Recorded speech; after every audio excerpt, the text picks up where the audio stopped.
To AgostoAllElite podcast on this Saturday.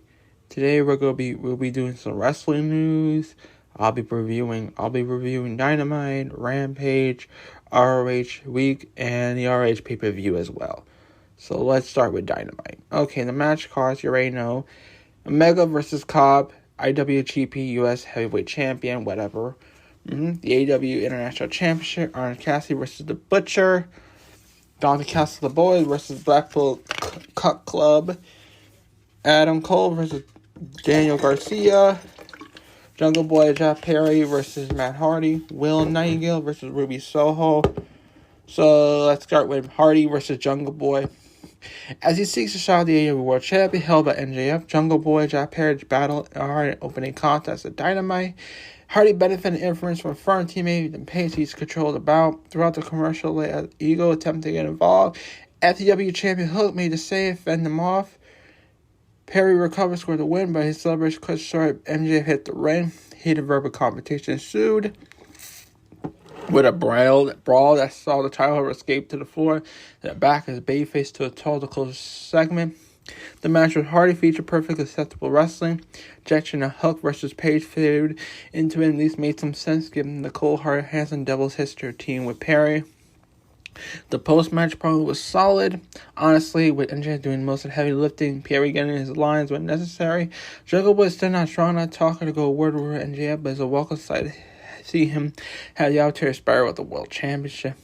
Darby Allin and Sammy Guevara watching backstage adds further currents the idea of the four-way for world titles on the horizon. Personally, Double or Nothing. Yeah. Honestly, it's most likely going to happen. Double or Nothing is going to be a four-way for the main event. I want that to happen. So, yeah. What pissed Perry off that MJF did a promo about Perry's girlfriend and got an earning kick from Jungle Boy. So, but mostly narrowly escaped where too much damage is done. So anyway, then backstage, Don Callis told Kenny Omega he would have to apologize to Hangman Page for misunderstanding in the last week's show. Then we got Dalton Castle and the Boys versus Blackpool Combat Club. The Combat Club, Moxley, Claudio, Yuta attacked Dalton Castle and the Boys during the entrance.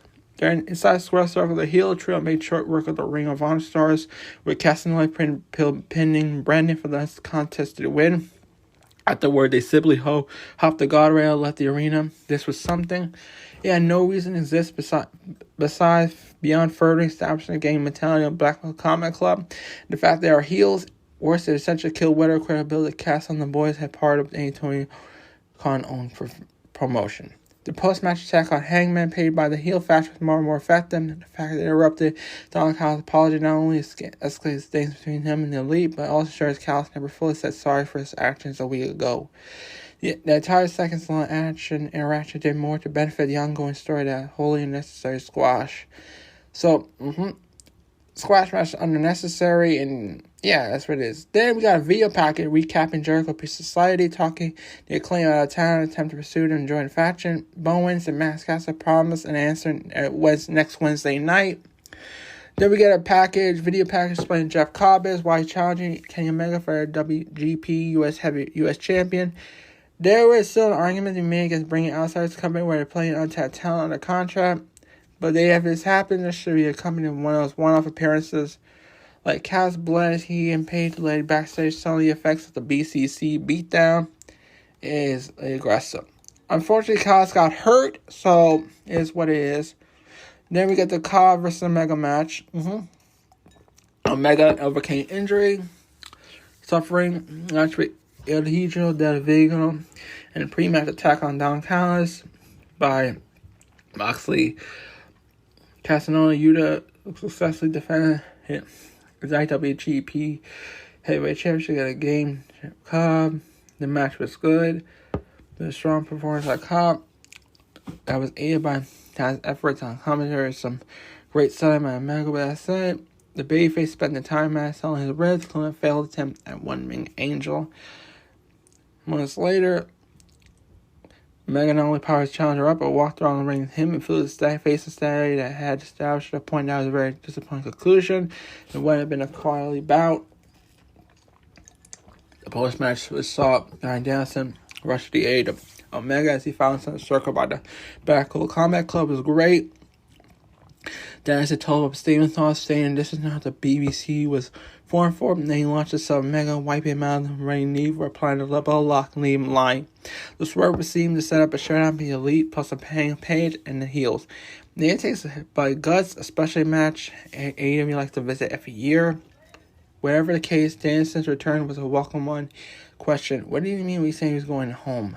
So, this plays a lot to it. Yeah, Omega did beat Cobb. Yeah. Then we go to backstage with Siobhan for Omega. Kyle had been attacked by Backhoe Combat Club.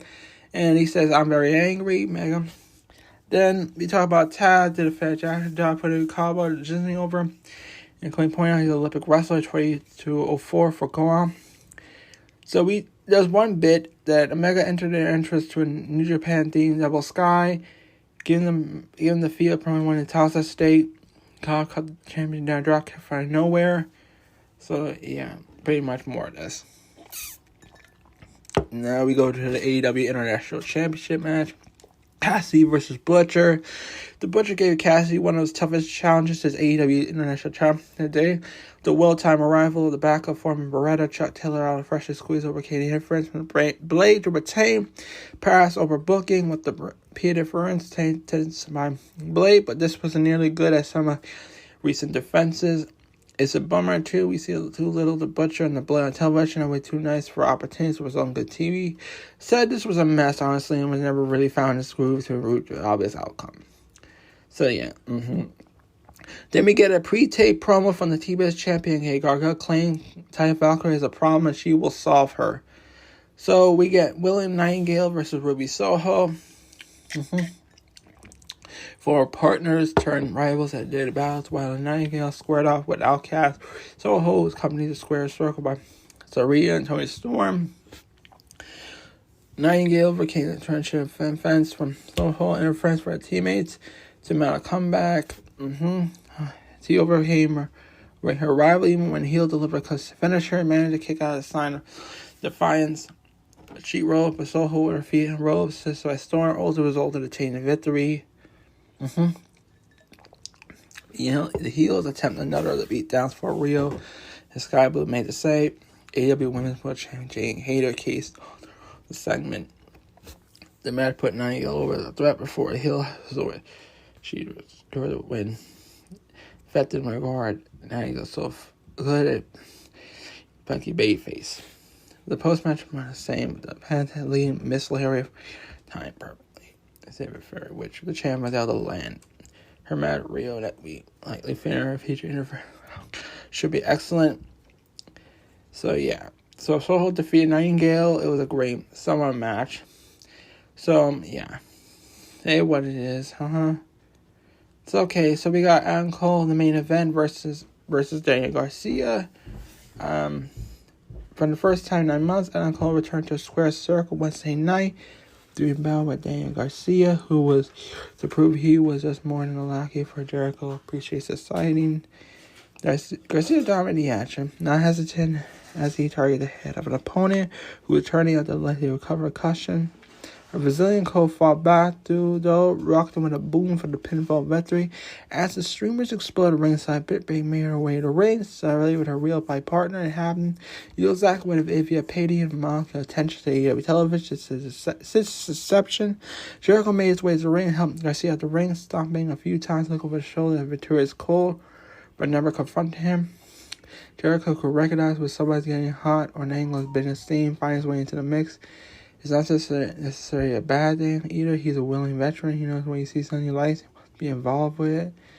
Cole is it, and one was when they show he and Jericho will clash with double nothing else. It starts to the match will help bolster the card. So Cole defeated Garcia. Yeah, it was the main event. So honestly, yeah.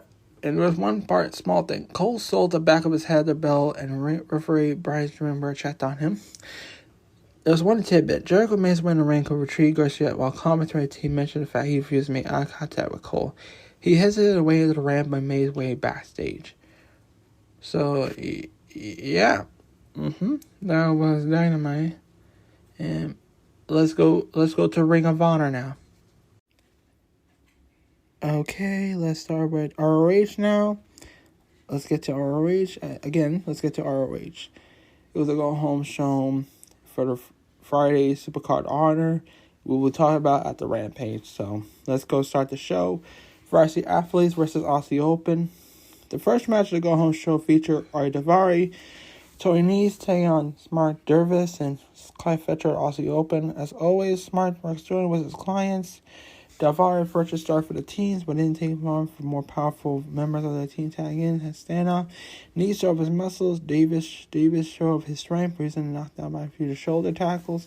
Both of the teams could classify as heel, but Oscar clearly had to cross support the match. Nese Daivari kept Fletcher isolated for a long time, double team, but they were able to keep away from Davis forever. Nese came out here winning with a tap about 40 spots, but Fletcher kicked out of Davis, helped control again. Sharp finished for the win. This was a solid match for the two teams that seem to be priority for ROH. Davis and Fletcher will compete in the tag team ladder match, so it's a way to give them a little momentum heading into the show. Winner, Austin Open. There's extra introduction for Nese and Daivari was hilarious. He's honestly to do it for every match, and honestly, it was a great matchup. And we had some. Apparently, Daivari didn't have a $350 undershirt this time. No one does that when he takes with some J. So, yeah. Then we got Miyu Yamashi versus Shazza McKenzie. Miyu Yamashi and McKenzie met in the second match tonight. It's McKenzie's debut for the promotion. Yamashi's first appearance since the brand launch. So the Japanese star took control early, but the Australian was able to turn the tables on her rather quickly.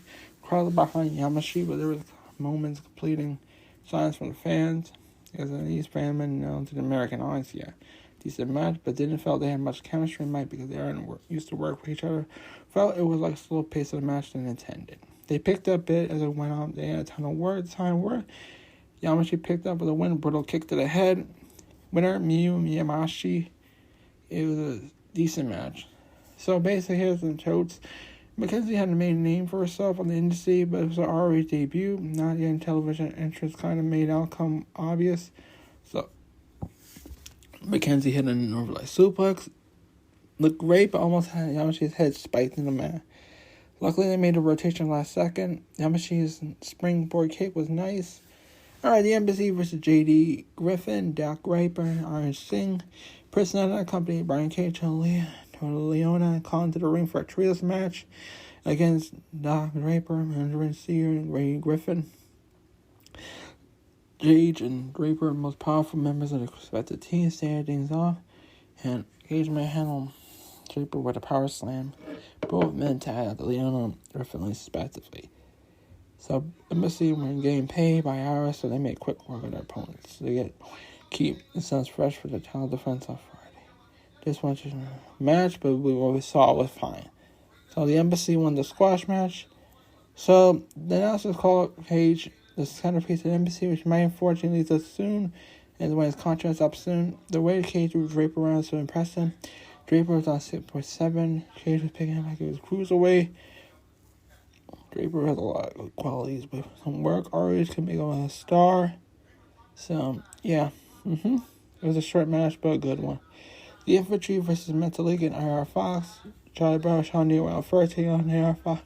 Some tag team match. Both teams are babyface elements of the for Mental that started with a strange attack. Take down all four men as agile physically come. Started 100 minutes and they're slow down for a second. This is the kind of match you can put on any card because it's going to be a crowd and mindset. Great match, gated playing fans pop. Didn't need feud and heal the boo. It's neither good it was. Infantry had experience with revenge and apparentness, but Mentally Fox were able to pull out the victory. Winners, Mentally AR Fox. So, here's some notes. Mentally's jacket was cool. He had a ring gear. It's good. Mentally Muto, one of the best in the business. Fox is a video game character that came to life. Pretty good.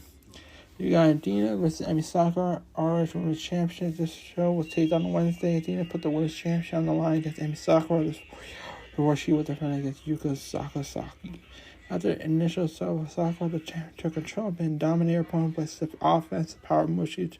She also took out Meg Saru at ringside, but gave Sakura a chance to take control again. Sireko had too much time to climb top rope, winner and trap. Athena several kicks that hung from the rope, but beating her that mat with brutal strikes. These two really brought their A game. The crowd response chance that this is awesome. They're fun, energetic fight. That's all both win. Hit all their big spots. Athena scored the win to retain her women's title by submission. Winner Athena won. So yeah, it won a small bit. If WWE got their version of Athena in WWE, Ember Moon would have been a huge star. She's as good as a heel. And yeah. So yeah, Yuka Sakazaki, Athena for Supercard Paul is a great matchup. And it was. So yeah.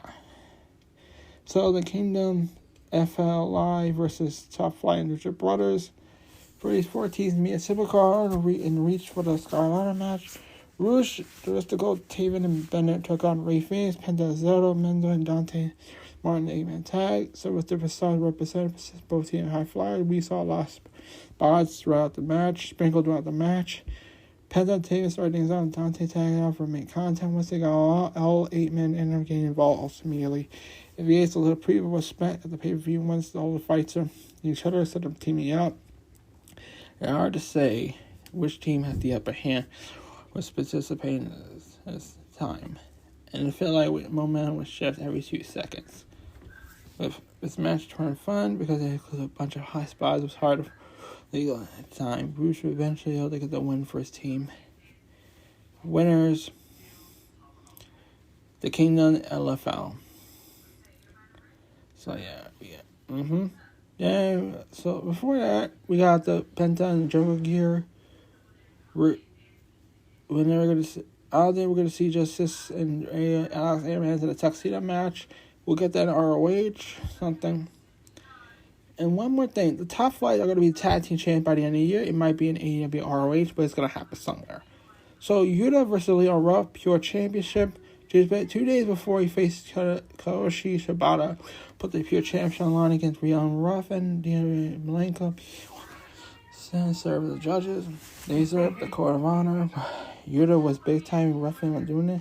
That started an exchange of holds for Yuta. The ship chopped, not roughing now.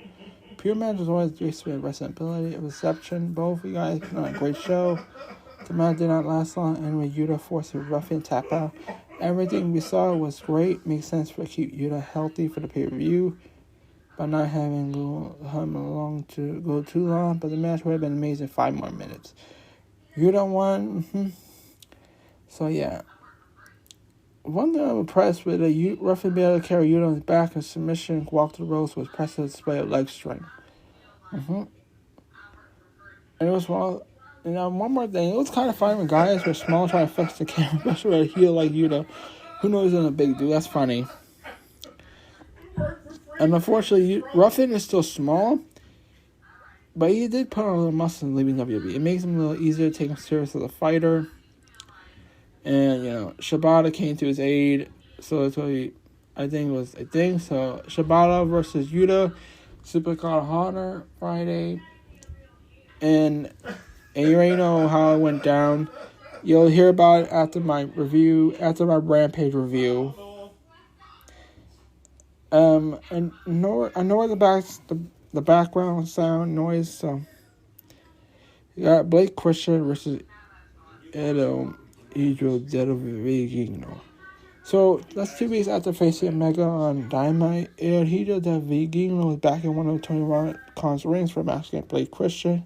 The announcers went out their way to call a dream match high flying on Mati Club instead of saying for a pay-per-view. Boohoo, whatever. They started fast paced with Rantain, saying that's testing speed. Shook hands at their coming stalemate. Regina and Christian may have been opponents, but feel like they were in Moxley started the ring just tried. As way of Vigino was Christian was not letting him side to get everyone in the match that quickly earned. This is awesome from the crowd. If you need every move pros makes sense, the match review. This action will be about host. Available under the brutal hurricane. So yeah, it was a great matchup. Both men were doing great. There were twisted springboard spots from the middle rope, do these things, outside flips and dives. So yeah, Then we got Eddie Kingston versus Christopher Daniels. Two longtime Irish stars, veterans went to Raw in the main event. Kingston took on Daniels as the main event. Both men showed a clear respect to each other while observing the code of honor. They started with a lockup, but Ray tried to knock each other down with shoulder tackles. The longer it went, the more physical it became. Daniels resorted to tying Kingston up, ropes, so he could ink back neck with more pressure. This was back and forth fight. This up both men taking a lot of damage. Kingston might have been a big match in cardio round this week, but didn't let him stop from giving 100%. Danielson put up a good fight, but the Mad King was too much for him. Kingston laid back toward the pin and the win. So Kingston won. This was a great main event. There were dueling chants. Our crowd loved both of these guys. The chants started before the match being going a minute. Daniel's been an opponent level of working as his style, test and skill. He probably has 20 like a map, but for the fact he still had a perspective, perfect mental at 53 is impressive. So, the Kingston only taping. Kingston only put a lot of extra strikes. Yeah, strike stands for like dangerous. The way Dancer put straps on after he realized so much trust hard and falling stairs. So funny, chops were funny. It was pretty much funny. It was a good main event. RH was a good main event. So now let's get to Rampage right about now. All right, let's get to Rampage. This is a Rampage from this week. Let's go to it. All right, let's get to Rampage. So basically, it's a March 31st Rampage. It included Farah, Tanuske, House of Black, Robson, Starks, Shefford, Cargill, everyone else. So let's get to Rampage. And then Supercard of Honor. Let's get to it. Guevara with Melo versus Takashi. Kanosuke challenged Guevara away to the end. Exciting, honestly, high-flying match. However, Melo grabbed the leg of the Japanese wrestler to slow him, setting up the Spanish guy to take the win with the GTF. Honestly, this was a strong opening contest. It was more action than story. They got the crowd invested in Takashi continues to win over the crowd. The audience for eventual major run. The next step with Takashi should be setting up a big rivalry he could win. He's Chris Jericho or Christian Cage boost. For the moment, he needs to lose as Guevara prepared a eventual challenge for the AEW World Championship. He's probably the least member of the Four Pillars feud, but he has not had a challenge to verbally battle with MJF yet. So yeah, Guevara defeated Takashi by pinfall. Well, we got some moments. Multiple. Jungle Boy Darby Allin watched closely backstage, continuing the Four Pillars build that will continue assuming all the way to AEW Double or Nothing. Takashi went for the superplex. Guevara raked his eyes, knocked him into the trio with a little drop kick. And so, you know what? As long as I say it'd be good. Alright, we go to the King of Black Throne with Julia Hart, Rich Best Friends. A physical battle spilled outside to Brody King powerbomb chucked him through the side table. Trent Burke blasted King with the chair. This caused disqualification. The fight continued until Orange Cassidy King make the save. Buddy Matthews blasted from behind, laid out fresh squeeze on the ramp. Malachi Black told Cassidy he lured him out to be taken down. It is rare for AEW match to end with disqualification. This led to an announcement of House of Black versus Best Friends for the Trios Championship. It could potentially set up Black to go off the AEW International Championship. It was a solid match, but a post-match mattered more. These 6 men should tell some great stories in the ring in the coming months. King of the Black Throne ended in a DQ finish. What it is what it is. So we also had a QTB talked out QT Marshall's viral new finisher while continuing to taunt Warlow. Then we had Matt Hardy worked up a contract for Ethan Page for his Hook next week, which Page signed. It certainly looks like Matt has set up Page to fail despite his encouragement. So we go to Talia Valkyrie versus Maria Sheffer. Sheffer gave Valkyrie her toughest test yet, but still fell to the road to Valhalla. Mark Sterling demanded a tutty, delivered a quarter to Loud Weroka. Valkyrie hit a road to Valhalla on her as well.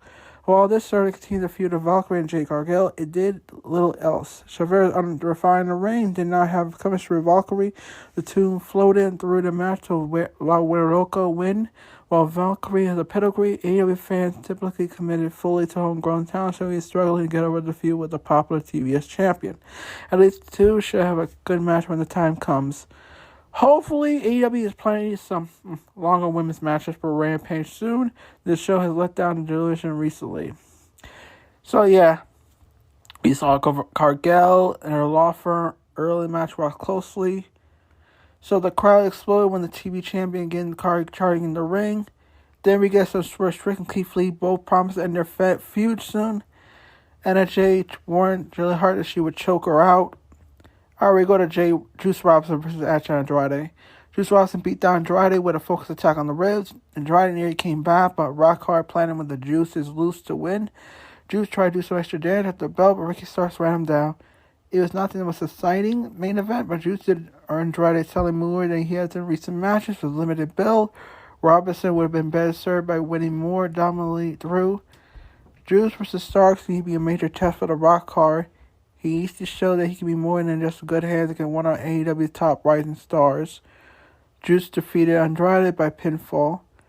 Then we have a new normal for AEW Rampage, a video pack for My Heart Says His Famous Line. The interviews were more fun, but this is easier to time out. So yeah, pretty much. So yeah, that was the main event. That was the whole Rampage. It was pretty good. The women's match was disappointing, to say least.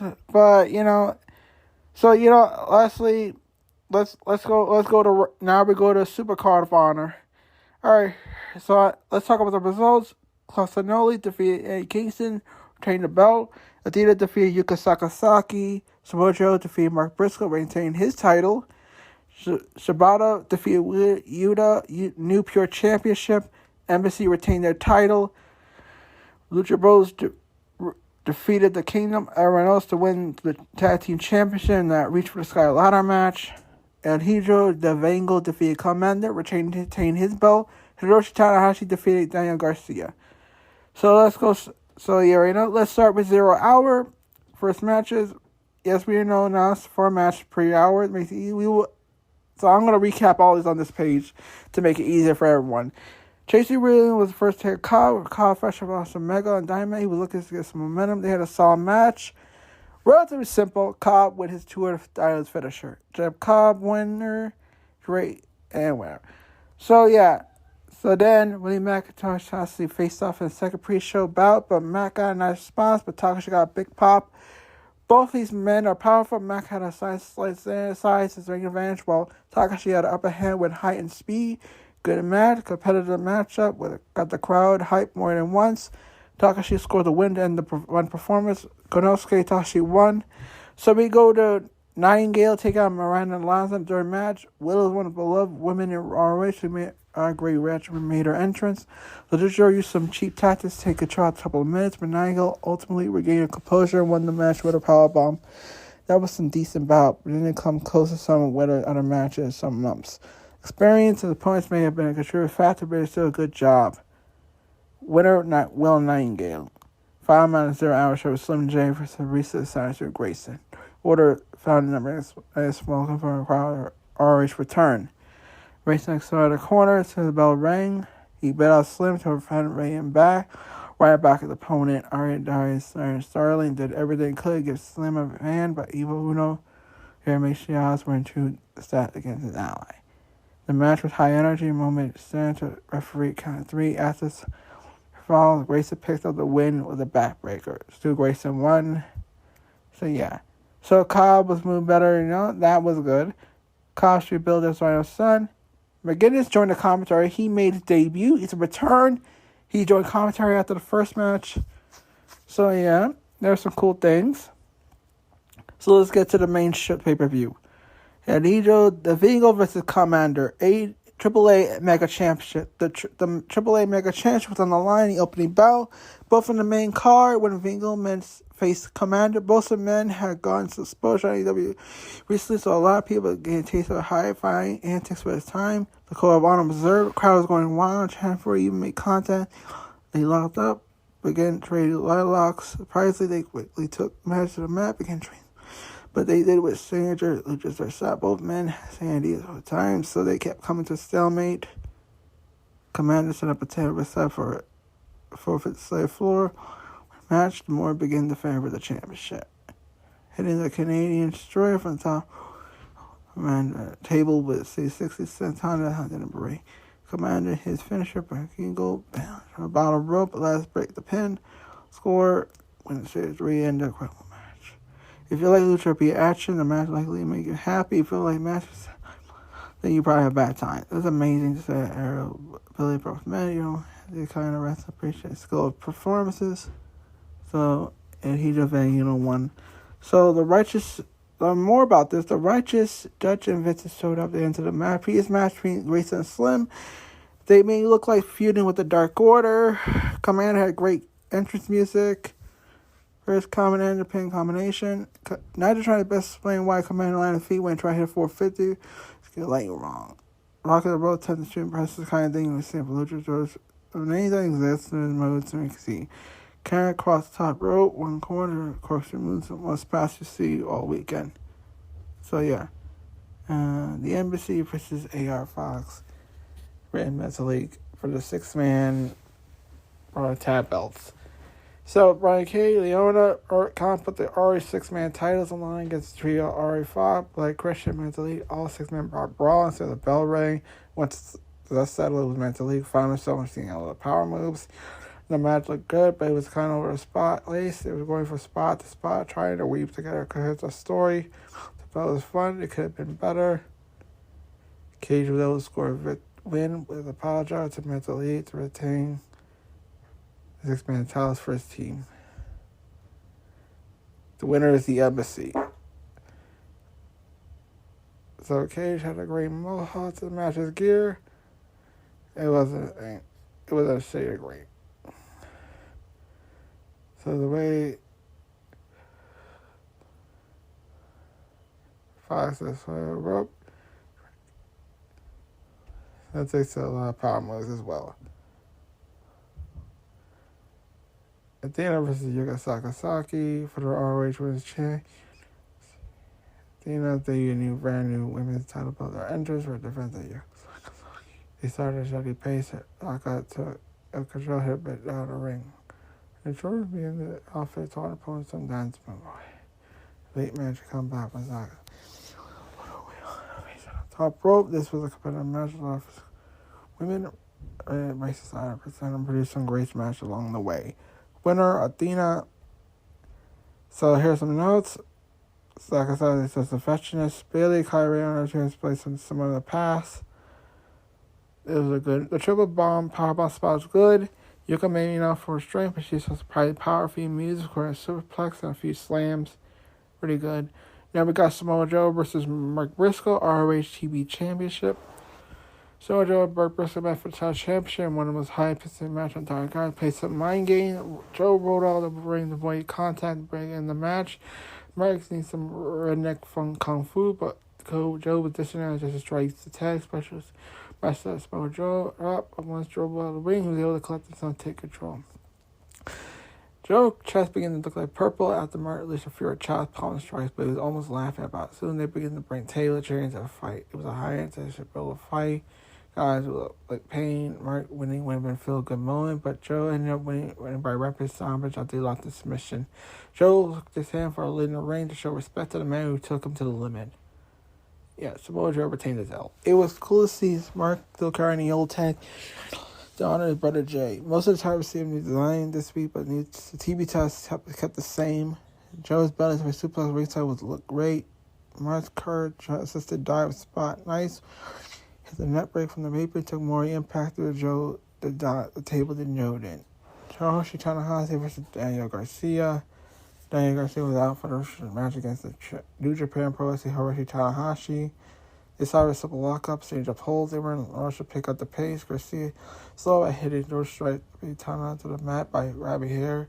The 44-year-old began taking 20-year, 60-year-old venture apart by submissions. Tanahashi sold everything and more than most pain he ever felt in life. This was a display of technical ability from both competitors. This might stand out of competitors. Some of the bouts on the show, it would have been a show stealer. Tanahashi was able to rail line match and score the pinfall. Garcia to win. So, yeah, Tanahashi won. Garcia's not going to right wearing these little pants. He could wear it for years. Look weird. It'll still look weird. Tanahashi was riding edge overselling time. Did a good job walking the line. Garcia refused to shake Tanahashi's hand after the match. Then we got the Reach for Sky ladder match, tag belts. The Reach for Sky ladder match crown new are tag belts, Fiji Aussie Open, Top Flight, Kingdom, LFI, the Lucha Bros. There's no way to accurately recap what happened in the match. It was 5-2 fighting over ring. There was so much going on in time, it was hard to where to look. It was every spot, double team move. Imagine there were two, some apologize on the stage, there were moves following the ladders, and do dives that took out multiple opponents. At one point, Penta hit Dante Martin with the Canyon Destroy from the ladder on the 4 tables. Dante Martin grabbed his leg. You can see, checking him out the side, as Lucha Bros won the match to become new ROH tag belts. The match was a lot of fun. Let's hope Dante was able to recover quickly. You can tell his leg was hurt and soon he landed. FTR, Mark Brister came to congratulate everyone on a great performance. So yeah, Lucha Bros retained and won. So honestly, the new tag belts is similar to the new pure women's titles.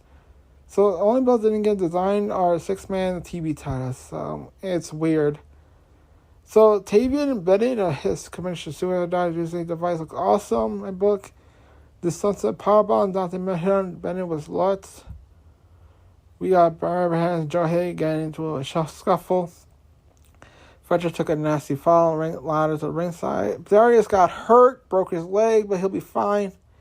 Then we got the Pure Championship match, Yuta versus Shibata. The Pure Champs on the line appeared to a match when Yuta took on his former mentor, Shibata. Moxley was with Yuta to support some BBC support. Pure Rules match or a bit of more of a methodical side. But these two slightly quicker pace, so the aggression. Honestly, this was more about the title spot probably for both men. Yuta was the first one to use the 3-rope brace, so Shibata had the defense for quite some time. Yuta tried to fire some shots, but Shibata sold them, so the champ reduced himself to use a low blow in the fist, earning a warning of the match. Challenger was in control much of the match, put Yuta through the ringer, stiff chop kicks. Shibata ended up scoring surprising win with a running kick. This is an excellent match with a genuine shocking outcome. Shibata, honestly, is one of the guys who has a cool presence about him. You can't even explain, he just has it. We had Pat Butt, Master Rain, Twister, Van Daniels, the judges. There's something funny about, I think, at the wrestling here. I'll be honest, as simple as talking with them on 4. So Shibata kept the referee's try while he kicked Yuta in the chest. Was hilarious. Hilarious. Claudio Castagnoli main event for the ROH World Title versus Eddie Kingston. It was Castagnoli versus Eddie Kingston for the ROH World Title. The main event of the night was the World Championship with Claudio and Kingston. It took less than 2 minutes for Kingston to try to bring a chair to the ring, but ref made him get rid of it before he got himself disqualified. The whole story of the match was how two men hated each other, so it was more of a fight than a wrestling match. The champ used traditional movers than Kingston, but was respected because of their personal styles anyway. There was a war of attraction. Both men were drained by the end of this because they had taken everything they had. They delivered a performance worth for the main event spot. Both men hit each other the best moves that could keep up each other until Castagnoli was able to serve the pin to score the win. The crowd had missed a reaction to the finish, but it probably means this is the last we have seen these two. Kingston should have won, but Castagnoli winning isn't that bad at all. Yuta came to celebrate the champ and apparently attacked Kingston, but Shibata came out to stand by the man King's side. Winner, Castagnoli. So, yeah, Kingston tried to bring the chair almost immediately. It was pretty funny. He had zero chill. Castagnoli hit a suplex to the ropes and the floor. It was a great spot. The slap fight they had was way better than on the power slash show. Castagnoli had a double stop at one point. Luckily, he had a ran on Kingston's face and his chest. Slowed him down, thankfully. The elbow stretch by Castagnoli looked brutal. The way, honestly, when Kingston took the grunt wrench suplex from the apron was almost a disaster. He had not rotated on a second. Kingston would have landed right on his head.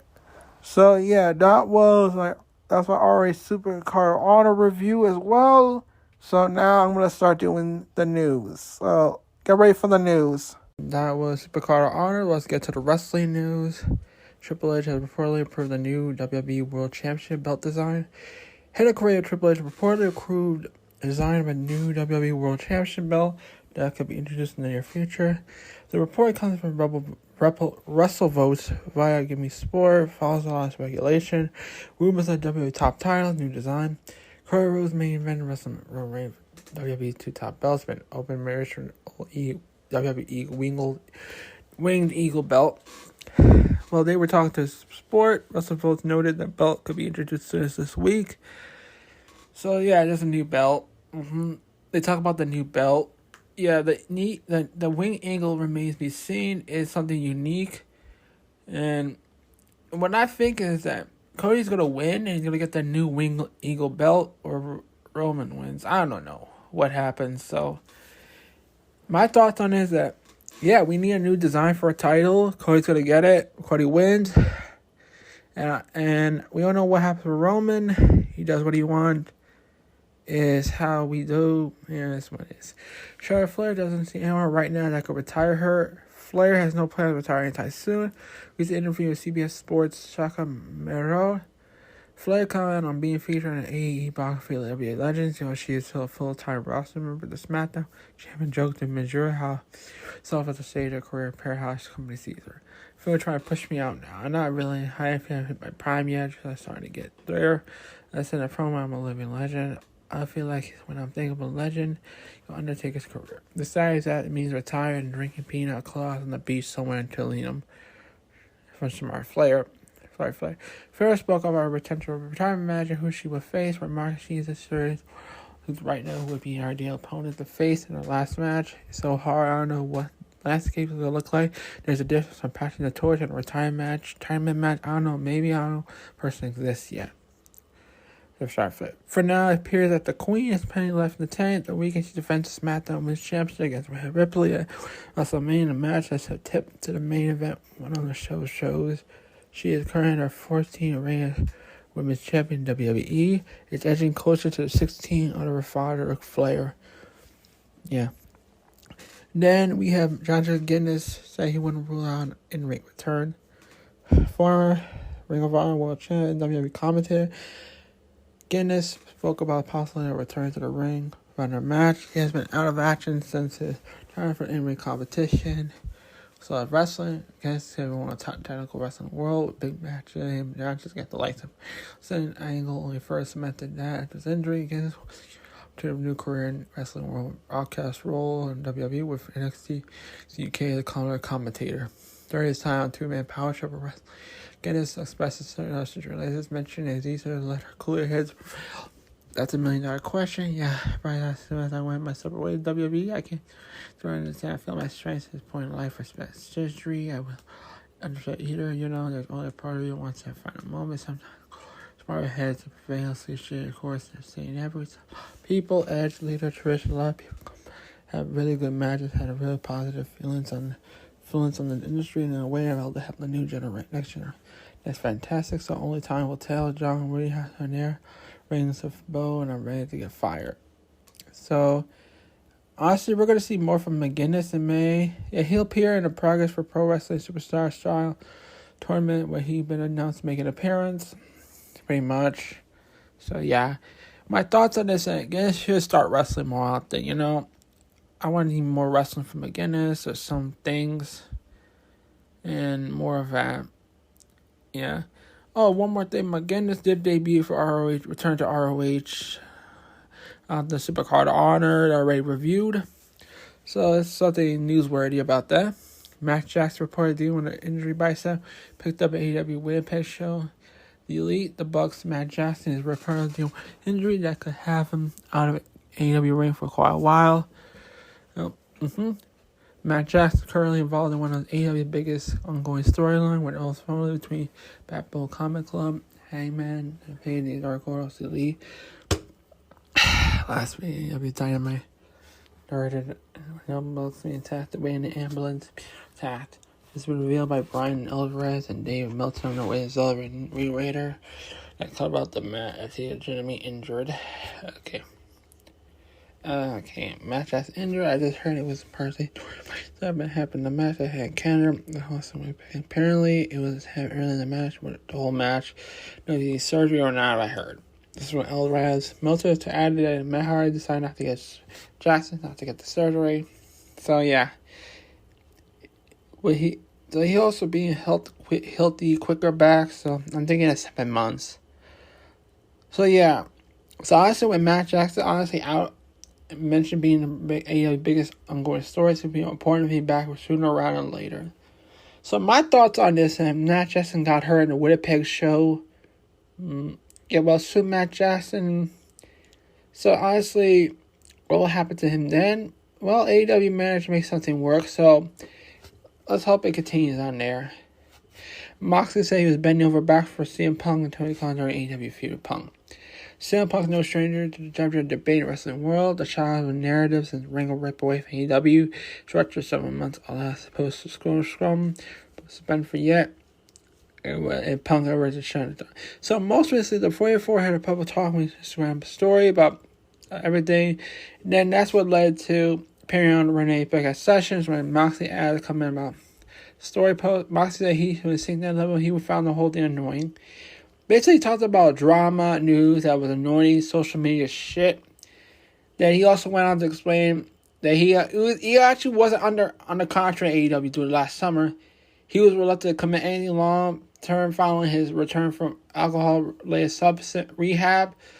So, honestly, he got so upset. He said that he could have gone to SummerSlam and brung in the title belt. That was a bad situation for Tony Khan, And then Moxley concluded, but he was open to the idea of working with Punk, even though he didn't have to do that, have an official contract. He went as far as bending over backwards to help Tony Khan AEW. It's basically a controversy and stuff, that Moxley also goes on to say that AEW has the most bullshit drama out of place he worked for his career. So this is not work. This is a bad, real situation. For one, so sad for Punk. Punk need to get his shit together and come back. But Moxley has something to say. He got out of the system. So I don't know. The future for Punk remains unclear. There's a lot more coming out, brawl, and consequences to this day. Moxley is still routine on TV as risks to turn heel and feud with the Dark Order. So let's go to Nick Khan. Talks about Creative being months ahead of WrestleMania. Apparently, according to Nick Khan, creative plans are prepared for preparation. So the president, Nick Khan, said the company hired 50 to 75 writers, producers, assist with creative, overseen by Triple H, Bruce Pritchard, on Heard with Colin Cowherd. So he basically talked about months in advance about creative plans, being advanced and head of creative plans, have a advanced plan, having plans, be set. What did he set? Set, yeah, be set, And honestly, this is what Nick Khan talked about. So basically, the WrestleMania weekend is going to start kicking off this today with Dan Deliver, followed by WrestleMania Night 1, then Night 2 on Sunday. So, my thoughts on it, good for WWE. There are changes, it's what it is. Vicky Guerrero reveals she'll be leaving AEW in July, feels the time is right to move on. Basically, she had an interview with Denise Salado. Vicky Guerrero talks about leaving AEW. She's moved on. She is working with HSN, starting to write a book. She's having other projects, And honestly, it's not that bad. She had a great run in AEW, but it's not that bad if you think about it, And you know what? That's my thoughts. Vicky Guerrero, good for you. AEW has been good to Vicky Guerrero, and I hope it'll be a lot more. So, he did talk about Rey Mysterio, the Hall of Fame and stuff. It was pretty good. Will she come back to WWE to Dominic, right? I doubt. She's going to have projects, so I doubt. No. So, yeah. They talk about the Class 2033 set. What happened? That happened yesterday. Happened this week, Friday. So, the match 1 is Rey vs. Dominic tonight. So I don't know what's gonna happen. Will Vicky return? No, she's gonna be out. She's still under contract. She's out July. So that wouldn't make sense. Then we have Tony Khan discussing our scripting AEW talent promos, revealing he's considering turning MJF babyface. Yeah, he talks about turning MJF babyface and stuff. He talks about not scripting promos. Promos, you script promos and you. What if promos? You have to make scripting. Now, of course, bullet points. It makes sense, He actually thought of pulling the trigger on a babyface turn. He ultimately decided against it, and he feels that the champion's best at playing a bad guy, and it works for him. So honestly, this week's a good episode. This week's Dynamo, as I said again, was good, and then JF and was defending the world title in a fatal 4-way. Double or nothing. It'll be a great match. Interesting match. So, yeah. All right. Tony Khan reveals interested in working with Stardom in the future. Yeah, basically, Tony Khan wants to have a forbidden door out of women's wrestling. He wants to bring Stardom to this. That's what from the background podcast. Like, Tony Khan talked about he wants to be interested in working with Stardom. Like he's basically interested in working with Stardom, especially female wrestlers, women's wrestlers, having dream matches, creating feuds. Her goal, I think he wants to get Mercedes Moné, and it's pretty gonna be good, So he also has Stardom had the serial tournaments up April 23rd. So it's what it is, how you thought with Tony Khan, but give Tony Khan some credit. He's bringing women wrestling to something you like or don't like, whatever. Then we go about how he reveals about London debut coming soon. They know to span the horizons and locations. So they announced the Dynamite City and before they're planning to venture across the pond to host a show in the United Kingdom. So the company revealed they were actually looking into giving AEW owner Tony Khan links with football team film VSC and eventual showcase in front of a British crowd, made complete sense. It was highlighted. He talked about how the eventual event isn't far away. He tried to set up the dates, the venues and stuff. That's Tony Khan's job. And you know what? I think the UK could happen. So you got to give it a shot, You got your wrestlers, It's what it is what it is. So, the AEW UK announcement is coming soon, so be patient. So apparently, Size AEW were reportedly working on a reconciliation of CM Punk for the Instagram post. So apparently, we're talking about the Instagram post Punk made. It was already talked by Moxley and stuff. There was a reconciliation at one point, but then the post came out. It ended up throwing everything away. And, there were more stuff from Meltzer. We all know we could trust Meltzer, but it did understand a little different when the United Center for All Out. So we all know we can still trust Meltzer.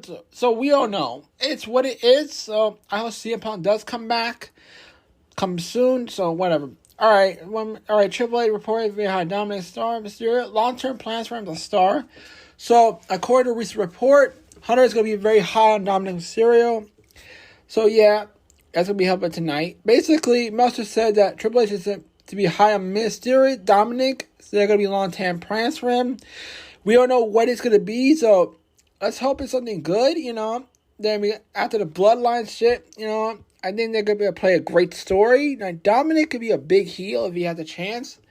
Imagine Dominic defeating retiring Rey Mysterio, taking his mask. Imagine the heat he could get, No, I used to hate Dominic because he never got to NXT to train. Like, I don't hate him because I felt that he didn't get the training he need. But now maybe it was for the best for his character. So you don't have to be a good wrestler. You just have a good character. So it's what it is. It's how you do. So yeah. This was the wrestling news. This was the AgostoAllElite podcast. I'll see y'all next Saturday for some Dynamite Rampage fallouts from Supercard of Honor. Something. So bye.